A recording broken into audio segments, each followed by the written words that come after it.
And again, I think things are going along pretty well. 27,000 soldiers were killed last month. Shouldn't happen. Should have never happened. Should have never started. That war should have never, ever started. But it did, and we're trying to get it solved. That was Biden's situation. We're trying to get it done.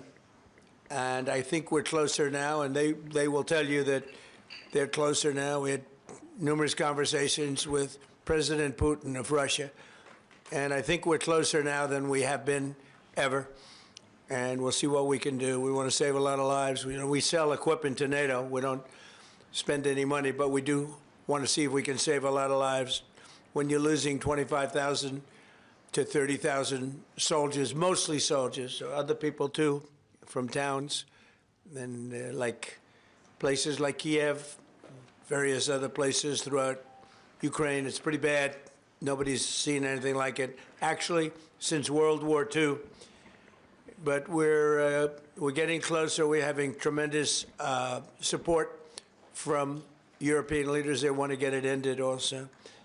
And at this moment, Russia wants to get it ended. The problem is they'll want to get it ended, and then all of a sudden they won't. And Ukraine will want to get it ended, and all of a sudden they won't.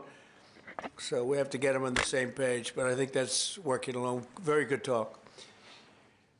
On day one of my administration, I signed an executive order making it core mission of the United States military to protect and defend their homeland. And today, we're here to honor our military men and women for their central role in the protection of our border, something that I campaigned very, very strongly on. And they made me look really good.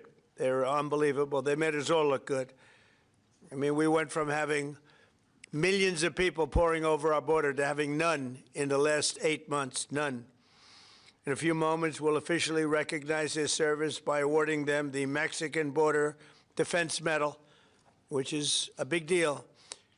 We're joined for this occasion by Secretary of War Pete Hegseth, Attorney General Pam Bondi, Chairman of the Joint Chiefs, General Dan Kane, Commander of U.S. Northern Command, General Gregory Gio, Commander of the Southern Border Task Force, Major General Scott Noman, Command Sergeant Major Brett Johnson of the U.S. Army's 10th Mountain Division, Administrator of the Drug Enforcement Agency, Terry Cole, and many other members of our administration who have done an incredible job on the border. You know, people forget now that the border has been secure for actually 7 months, think of it, more. And they don't mention the border anymore. Nobody talks about the border. They talk about affordability, and we're the ones that are bringing the prices down. We were given the worst inflation in our country's history, and we're bringing the prices down. But the affordability is on the Democrats because they have made it unaffordable to be in this country, but we're bringing those prices down, and they're coming down quickly. Energy is coming way down, and if you look, gasoline prices are hitting in many locations $1.99 a gallon. Nobody thought they'd see that. There were $4, $5, and $6 a gallon under Biden.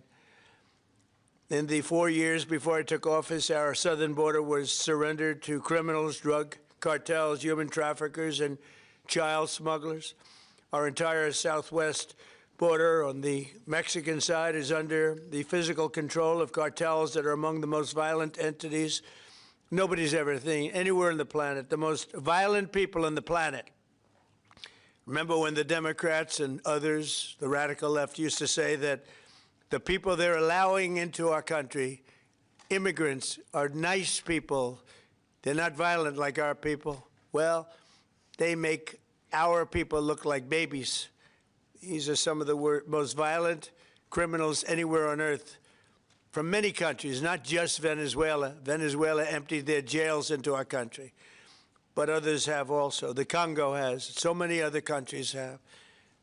And we don't put up with it.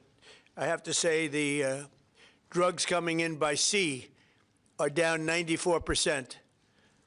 And we're trying to figure out who the other 6% are. But they're down 94%, and we're going to start hitting them on land, which is a lot easier to do, frankly. But these are a direct military threat to the United States of America. They're trying to drug out our country. And you can look throughout history. Look at China when they were loaded up with drugs. They were suffering greatly, and others were able to take them over, and other countries also. They're trying to drug out our country, and we're reversing it rapidly, actually. But with the help of our great service members, we've stopped the invasion in its tracks, and we're dismantling the cartels very rapidly. And they are being declared enemies of the United States of America. They have been so declared, legally declared. More than 25,000 warriors have served in this historic operation. It is indeed an incredible and historic operation. And we've never done anything so effectively, and we've had a lot of victories. They've spent night and day enduring scorching hot and bitter cold, and they've given up their holidays and their weekends working with the officers of Customs and Border Protection. Our armed forces have already conducted nearly 13,000 patrols along the border, and today we give these great warriors the recognition that they have earned, and they have really earned it.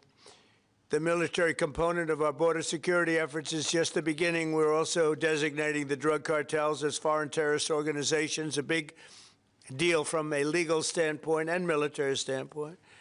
We've ended catch and release, and we endured and ensured that anyone who sets foot across our border illegally is intercepted, arrested, and immediately deported, or if they're really bad, they're put into prison because we don't want to ever take a chance if they come back. As a result, illegal border crossings have plummeted to the lowest level ever recorded in the history of our country. Think of that. In the history of our country, you can all be very proud. For the past 7 months, 0 illegal aliens have been admitted to the United States of America.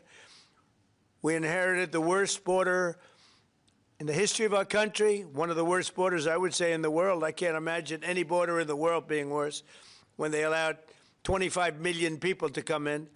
And again, many of these people are gang members and from prisons and jails, from mental institutions and insane asylums. And some of the worst people on earth, they allowed to come into our country. We're getting a lot of them out. We've made a big dent. And the self-deportation is something nobody talks about, but literally millions of people are self-deporting because they don't want to be captured. Once they're captured, they don't have the chance to self-deport. And they never have the chance to come back into our country. We inherited that border from an incompetent administration and turned it into the strongest border in the history of our country. So we took the worst border in the history of our country, and in a period of 2 months, we turned it into the strongest border in the history of our country.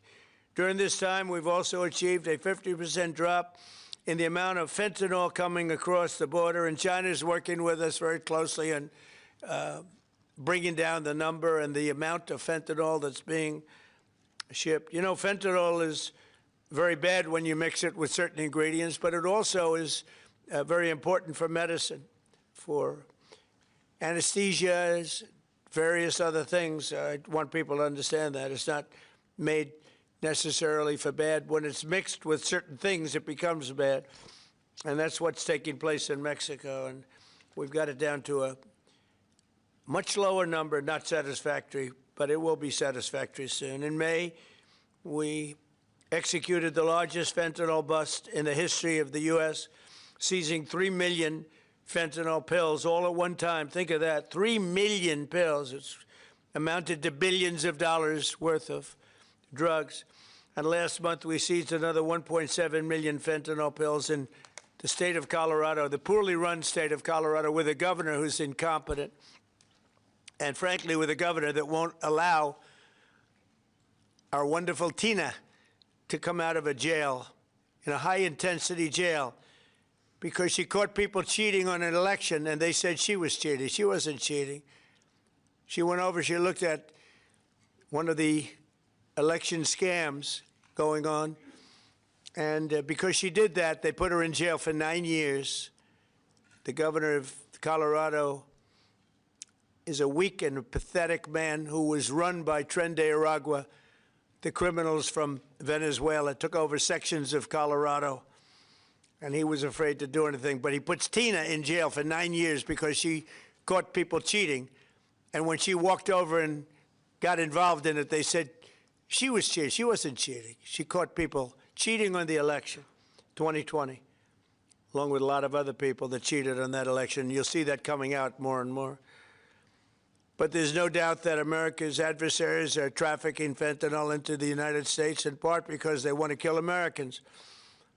If this were a war, that would be one of the worst wars. I believe they killed, over the last 5 or 6 years, per year, 200 to 300,000 people. You hear about 100,000, which is a lot of people, but the number's much higher than that. That's been proven. And they've destroyed a lot of families, because when they lose a child, or even if their child is heavily addicted, you lose that family. The family will never be the same. That's why today I'm taking one more step to protect Americans from the scourge of deadly fentanyl flooding into our country. With this historic executive order I will sign today, we're formally classifying fentanyl as a weapon of mass destruction, which is what it is. No bomb does what this is doing. 200 to 300,000 people die every year that we know of. So we're formally classifying fentanyl as a weapon of mass destruction. But before I sign the fentanyl order, we will pin these great service members with their medals. And here today are the first 13 warriors who will receive the Mexican Border Defense Medal, which is a big deal. First, I'd like to ask Secretary Hegseth and Chairman Kane to say a few words. I'd like to have Tom Homan come up, please, if you would, say a few words. And I want to thank all of the people, Pam and everybody, Stephen Miller, great Stephen Miller, what a job he's doing, for being here. Thank you both. Appreciate it very much. We have so many great people here. But I do want to ask Tom to say a few words also. So, Pete, why don't you start it off, please? Thank you. Mr. President, thank you. I would echo what you said. This has been a team effort from the beginning. Tom Homan, Terry Cole, Stephen Miller, Pam Bondi, Christy Nome, Customs and Border Patrol, Protection. It has been one team, one mission to get 100% operational control of the southern border. You want to talk about America First, peace through strength and common sense? It all manifests in one basic phrase down there. Border security is national security. And we had the task of 100% control, and because of these men and women back here, we've achieved that. Nobody is crossing the southern border. And I want to give a big shout out to our Northern Command, General Guillot. From day one, our department didn't look at the border this way before you. Joe Biden allowed an invasion of this country. Tens of millions of people, drugs, gangs, violence, and the military jumped to it on day one with our partners. Ultimately, it was incredible Americans. There's 13 up here with us today. They all represent about 2,000 people who've served at the border so far. So 25,000 Americans qualify for this Mexican National Defense Border Medal that we're announcing today. And what's cool about this medal, it was actually first given out in 1918. So we're reviving an old medal that existed, was given to men and women who defended the southern border. We found out about it. We used the exact same foundry with the exact same imagery, same color, same medal, same everything. So our men and women will be wearing that very same medal as Americans 100 years before who were asked to defend the sovereignty of our country. President Trump was elected to do that. You have done that, Mr. President. We're proud of this mission. We're proud to defend the American people. And pinning these medals on is an example of how important it is to us. So thank you, Mr. President. Appreciate it. Thank you. Well, Mr. President, Mr. Secretary, I want to echo your thanks and gratitude for the Joint Force. I also want to highlight General Guillot, General Nauman, and Command Sergeant Major Johnson, but also leaders at every level that came together, not just in our joint force, but in the interagency. And I want to specifically highlight our Border Patrol teammates and our Office of Air and Marine teammates who, when I went down to the southern border and visited, were right there next to the joint force. I also want to thank not just these 13 individuals, but the joint force that was also down there and your families who poured in to make this deployment possible on the southern border. And of course, this time of the year, I'm always thinking about our currently deployed forces who are out there around the world doing our nation's business, and of course our fallen and their families who show us what courage and tenacity really are as they move forward after the loss of a service member. So thank you, Mr. President. Thank you, Mr. Secretary. Tom, please.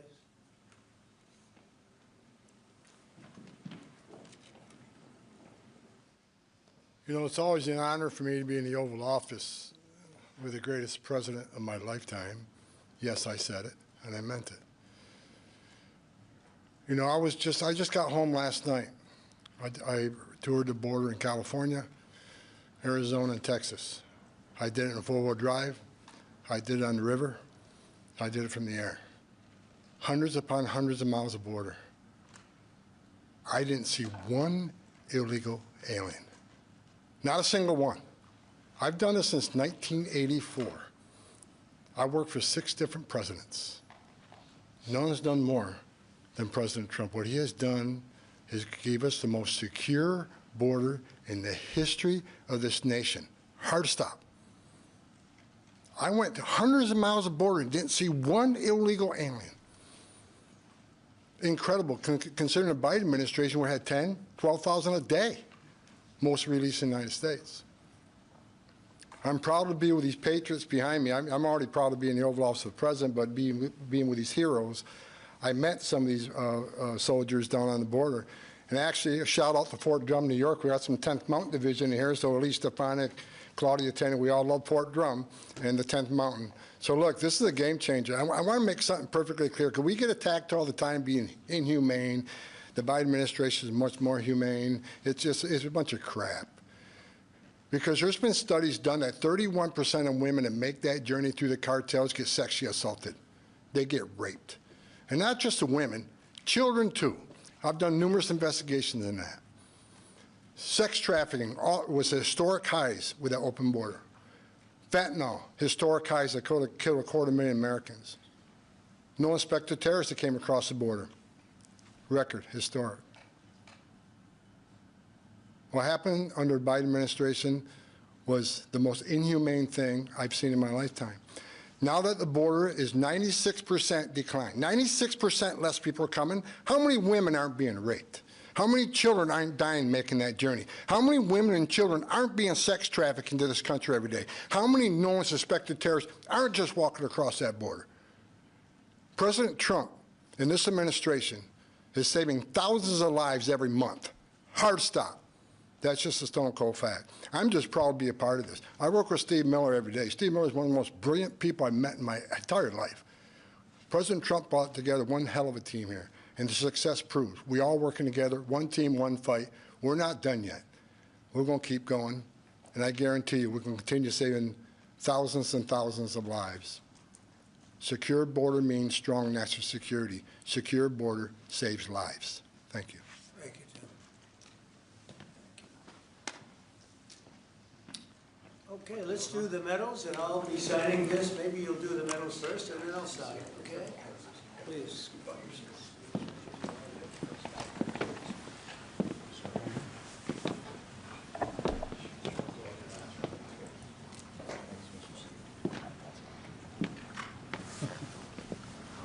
Nice medal.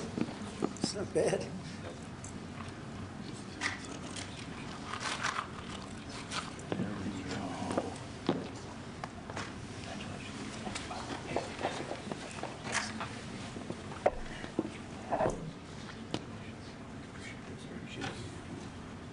That's a great job. Thank you, Mr. That's great. Thank you.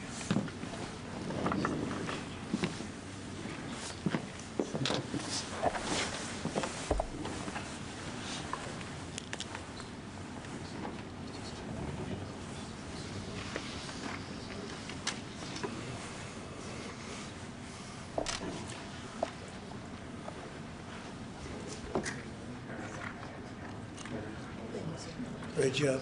Great job, fellas. Thank you, Mr. President.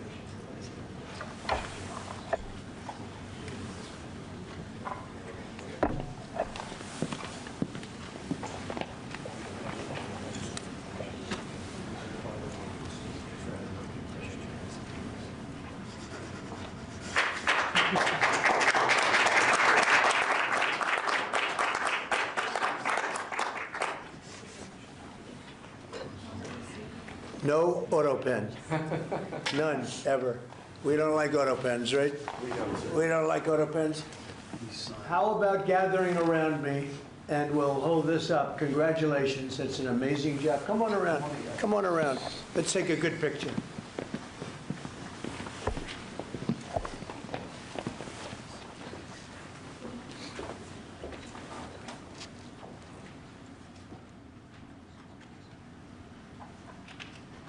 Fantastic job. You guys, fantastic job. Thank you very much. Great job. Thank you, Mr. President. Great job. What you've done is unprecedented. How about holding that up? You guys hold it up. Nice. Hold it up high.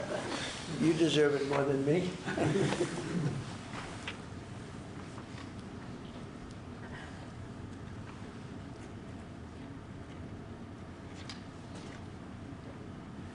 So I'm going to give you another medal, though, that may be more beautiful. I'm not sure it means as much, but it's really good, okay?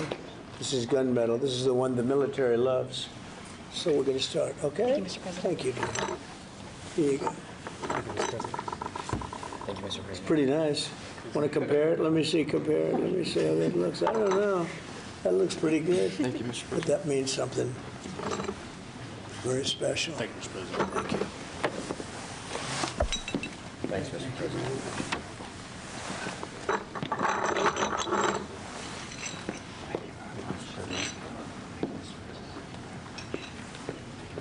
What you can do, tie it around your neck. Just a nice ribbon.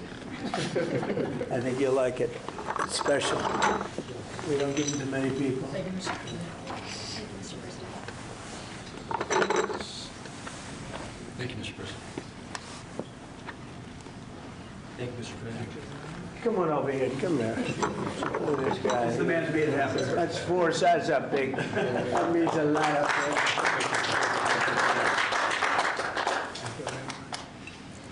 Hey, General, come on over here, even though you have one. I gave him one. No? This general right here, General Raisin Cane. He's a great general. Thank you very much. Well, thank you very much, everybody. It's an honor. This is a fantastic moment. I haven't done this before. And the job they've done on the border is unthinkable. What they left us with, that they would have open borders with millions of people, 25 million people, probably more than that, pouring into our border, totally unchecked and unvetted. Now we have the opposite. And we want people in our country, but they have to come in legally. And they know that, and they know they're not getting through, so now they don't even try. So all of the death that Tom Holman talked about, the rape and the death and all the problem, doesn't really happen because the caravans, a name I think I came up with, maybe not, but the caravans are very small. In fact, for the most part, they don't even exist anymore because they know they're not going to get through. In a little while, you'll be seeing I'm suing the BBC for putting words in my mouth, literally. They put words in my mouth. They had me saying things that I never said coming out. I guess they used AI or something. So we'll be bringing that lawsuit. A lot of people are asking, when are you bringing that lawsuit? Even the media can't believe that one. They actually put terrible words in my mouth having to do with January 6th that I didn't say. And the beautiful words that I said, right? The beautiful words, talking about patriotism and all of the good things that I said, they didn't say that, but they put terrible words. They actually have me speaking with words that I never said, and they got caught because I believe somebody at BBC said, this is so bad, it has to be reported. That's called fake news. So we'll be filing that suit probably this afternoon or tomorrow morning. I want to thank all of you for being here. If you have any questions, I guess you could ask, but this is really a day of celebration for these people. The job they've done is really unprecedented. So go ahead. On Brown University, Mr. President, do you know what the motive of the shooter was? Was it a targeted attack? No, that's moving along now, and we don't, and we're going to see what happens. Hopefully, they're going to capture this animal. Hopefully, they're going to capture it. Has Kash Patel told you why it's been so difficult for the FBI to identify who the shooter is? Well, it's always difficult. So far, we've done a very good job of doing it with Charlie, with the various times this has happened. They've done it in pretty much record time. But you'd really have to ask the school a little bit more about that because, this was a school problem. They had their own guards, they had their own police, they had their own everything. But you'd have to ask that question really to the school, not to the FBI. We came in after the fact, and the FBI will do a good job, but they came in after the fact. Do you know if it was targeted, Mr. President? No, they don't know that yet, no. Sir, on the issue of drugs, is it accurate that you are considering an executive order to reclassify marijuana under the control? We are considering that, yeah. Are you planning? Because a lot of people want to see it, the reclassification, because it leads to tremendous amounts of research that can't be done unless you reclassify. So we are looking at that very strongly. Mr. President? Mr. President, Katie? is it true that the reports that you rebuked the Israeli Prime Minister? Please. Are the reports that you rebuked the Israeli Prime Minister for the hit on the Hamas general true? And is Israel undermining your efforts to be a peacemaker? No, Israel and I have gotten along very well.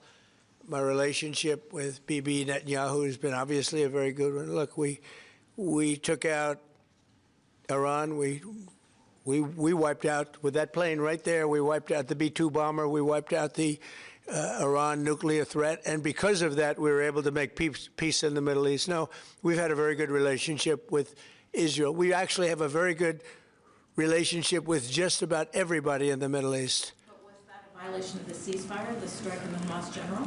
We're going to have to see. We're looking into that. Yeah, we'll look into it. Mr. President, on the Syria ambush of U.S. forces, do you still have confidence in the Syrian president? I do. I mean, this had nothing to do with him. This is a part of Syria that they really don't have much control over. And it was a surprise. He feels very badly about it. He's working on it. He's a strong man. And no, this had nothing to do with the Syrian government. This had to do with ISIS. What will the U.S. response be? As a response, they'll be hit hard, yeah. Javier Negre, Real America's Voice en Español. First of all, thanks for honoring these heroes. The communists have lost Chile. The pro-Trump candidate, José Antonio Caz, won the elections. Do you think this right-wing wave in the Spanish world is due to your influence?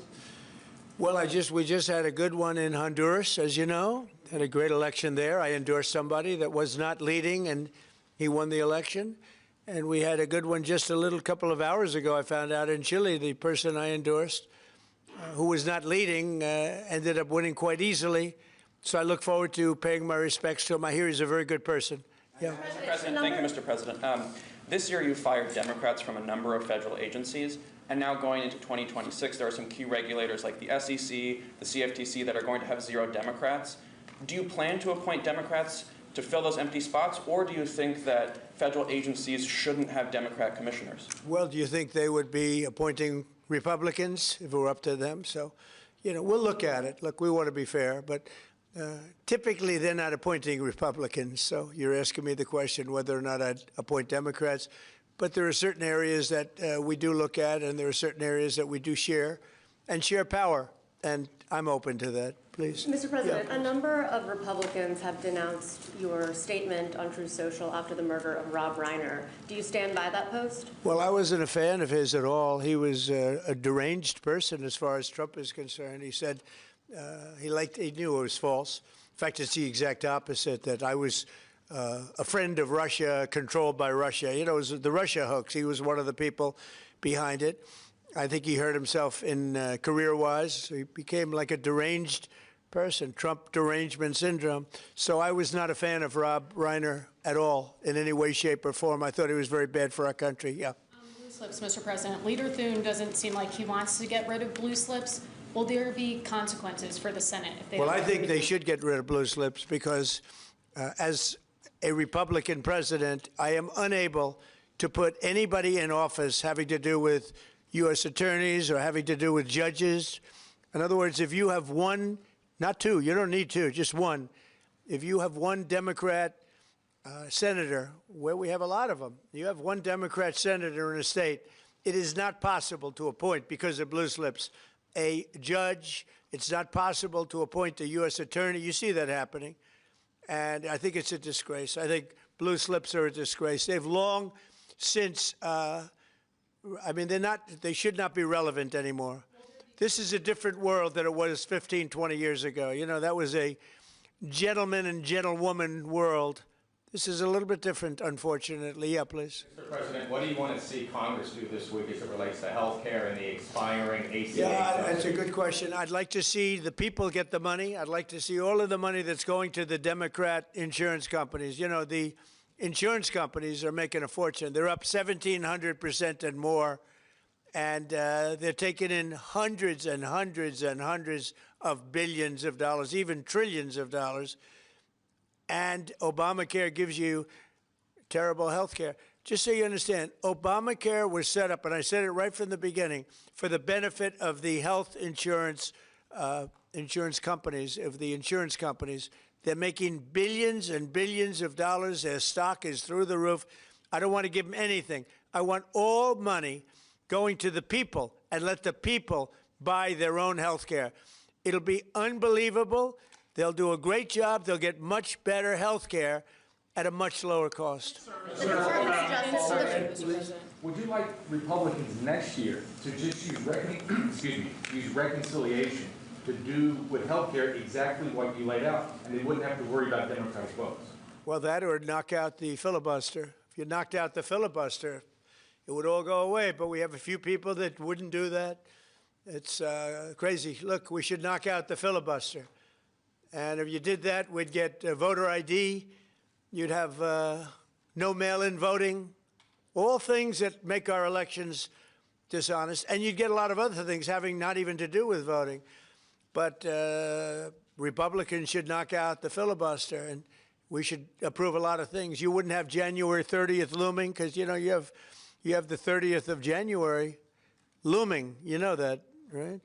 And if we knocked out the filibuster, it would be just a simple approval. But you have some Republicans, they're unable to explain why. You know, if you ask them why, they're unable to explain it. They cannot win the debate.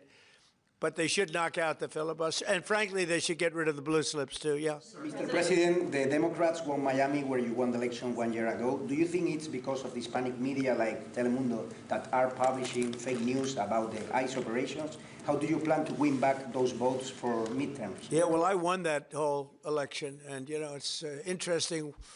When I'm not running, we don't do as well. And I'm going to try and get that changed for the midterms. But we did have a big win in Tennessee, as you know. Matt Van Epps had a big win in Tennessee against a very strong candidate, attractive candidate, who a lot of people thought would do very well, and Matt won by a lot. And I won Tennessee by a real lot. You know, we had a great election. We won every single swing state. We won the popular vote. We won everything. And there's a thing that they have now, districts, which is a big deal.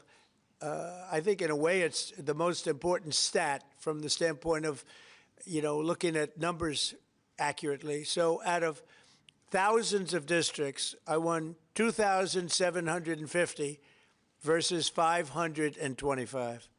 Think of that, 2,750 versus 525. It was great. That's why the map, when you see a map of the election, it's all red other than two little narrow lines on the other side, please. Sir, Jimmy Lai was convicted today in Hong Kong. Do you have any reactions? I feel so badly. I spoke to President Xi about it, and I asked to consider his release. He's not well. He's an older man, and he's not well. So I did put that request out. We'll see what happens. Okay? Yeah, please, Katie. Question about Ukraine. Now that the meetings in Berlin have wrapped up with Zelensky, is there a timetable for going to Moscow? Is a delegation going? Well, I think that the delegation is largely there right now, actually. They're in Europe, and they met with those people that I called out before, the various countries, plus some others. They want to see it end, Katie. They want to see it end. I want to see it end. They want to see it end. I actually think that President Putin wants to see it end. You know, I've had good talks. We've had good talks with Russia, and I think they'd like to get back to a more normal way of life. Mr. President, follow up there. An Article 5-like deal seems to be emerging without NATO membership for Ukraine. If such a security guarantee is offered, What incentive is there for Ukraine to give up any sort of territory? Well, look, you have, well, they've already lost the territory, to be honest. I mean, the territory is lost. But in terms of security guarantee, we're working with Europe on it. Europe would be a big part of that. And we're working on the security guarantee so the war doesn't start up again. We don't want to have a war start up again. You know, as I said, with Thailand and Cambodia, two people I get along with great, and I dealt with them, and I called them, and I said, look, fellas, you got to relax. You got to take it easy. They lost. You know, they started the war again, and I got it ended. And things like that are going to happen, war. There's nothing pretty about war, nothing good, and there's nothing you can do to predict what's going to happen. But I think we've made a lot of progress with respect to Russia and Ukraine, I hope. You know, last month, it was close to 27,000 soldiers were killed, mostly soldiers, but 27,000 people, but mostly soldiers were killed last month in Russia versus Ukraine. Is there a time limit on security guarantees? Well, there's no time limit. The time limit is whenever we get it done. I mean, we're going to try to get it done. We're making progress. It's more difficult than anybody could have thought. I would have said that half of the wars that I got settled, some were going for over 30 years, that half of them should have been more difficult, and they actually haven't been. There's a lot of dislike between the two leaders, you know that, and so it probably makes it a little bit tough. Have you spoken directly to Putin? Have you recently spoken directly to Putin? Yeah, I have. On Syria, Mr. President, on the U.S. troops killed in Syria over the weekend, why do we have troops in Syria? Because we're trying to make sure that there's going to be and remain peace in the Middle East, and Syria is a big part of it. The new leader is a strong person, and that's what you need. This is a rough part of the world, and it's been amazing what's taken place in Syria. We got rid of Assad, we got rid of other people that were really bad people and that were in the way of peace in the Middle East. You know, we have legitimate peace in the Middle East, first time in 3,000 years. And we have 59 countries backing it. And we'll see what happens with Hamas. We'll see what happens with Hezbollah. But regardless, I mean, we have countries that want to go in and clean that out if we want them to do it. But they said, in the case of Hamas, they said that they're going to disarm, and we're going to find out whether or not that's true. Hezbollah in Lebanon has been a problem. We'll see what happens there. But there is legitimate large-scale peace in the Middle East. And if there weren't, we wouldn't have been able to make all of those deals that we've made with the various countries. They would have never been able to do that. If, for instance, if we didn't, with that B-2 bomber right there on the desk, if we didn't, of which we just ordered a lot more of the newer version, totally stealth. They could not see it. They knew it was coming. They had no idea where it was. It was pretty amazing, actually. Every bomb hit its mark perfectly, despite CNN trying to say differently. They didn't know. They just, you know, hoped. They hoped that we didn't, but it turned out that they did. Atomic Energy Commission confirmed it. So did Iran confirm it. They got knocked to hell. But if we didn't knock out their nuclear capability, we would have never had peace in the Middle East, because you would have had a dark cloud hanging over Saudi Arabia, Qatar, UAE, and all the other countries, and they would have never, ever been able to sign an agreement. Yeah, please. How soon do you expect that international stabilization force to be up and running in Gaza? I think that it's, in a form, it's already running. In a very strong form, it's already running. But it'll get stronger and stronger, and more countries are coming into it. They're already in, but they'll send any number of troops that I ask them to send. They want to see peace. We have more than 59 countries. We have many countries that aren't even in the Middle East, but they're fairly close to the Middle East. They want to be involved. So it's been pretty amazing. Mr. President, this week a man named Keone Rodriguez is going to federal prison for creating crypto privacy software. The case was started under the Biden administration, but your DOJ kept it going and secured the conviction. A lot of people in crypto are saying that this man should be pardoned. Are you familiar with the case at all, or would you be interested I've heard about it. I'll look at it. Why, you think he should be pardoned? Sounds like it. Sounds like, based on your question. Many people in the Rodriguez, we'll look at that, Pam. Okay, let's take a look at it. You know, you'll have to tell me. I don't know anything about it, but we'll take a look. On Friday. Yeah, please. Mr. President, market analysts are calling for a Santa rally. Typically, it's 5 trading days going into Christmas. You know, in the first 2 trading days in January, that's a sign of market optimism. Do you anticipate, along with the historical low gas prices, that continuing into the first quarter of next year? Well, we've had the greatest stock market in history, Brian. We have a stock market that's gone up 52 times to new highs during a 10-month period, my 10 months. You know, my first 10 months, we set a record. 52 days, we had the highest stock market in history, including a day ago. And I didn't look today. Maybe it's up today, I don't know. But we had 52 altogether, and there's never been anything like it. And the reason are the tariffs have brought vast amounts of wealth into our country, that countries that have taken our car companies, those car companies are all coming back. The AI is coming at levels that nobody's ever seen before. That's going to be a massive industry. Without the tariffs, we wouldn't have that. Chips are coming in, chip companies are coming in from Taiwan and other places, but mostly from Taiwan, which has almost 100% of the market.